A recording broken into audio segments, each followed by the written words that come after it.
So yun mga masters, what's up sa lahat po ng mga masters natin dyan for today's video.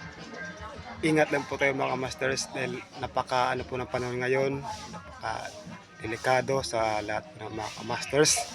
Payo lang po ni masters is be safe, ingat lang po tayo, pray lang po tayo sa Panginoon na Sana all. na pong tumuloy ang inabangan natin masamang panahon.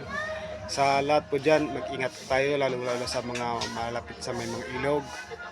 Payo po, huwag na po kayong tigas sa ulo kung may mga tao po na nag-evacuate sa inyo. Sana po sunod na po tayo para lahat po tayo ay ma-safe at wala po masasaktan sa atin. Kasi hindi natin alam ang panahon pa iba. Kaya sa lahat po dyan, payo lang po ka-masters, mag-iingat lang po tayo dahil hindi natin alam ang mangyayari.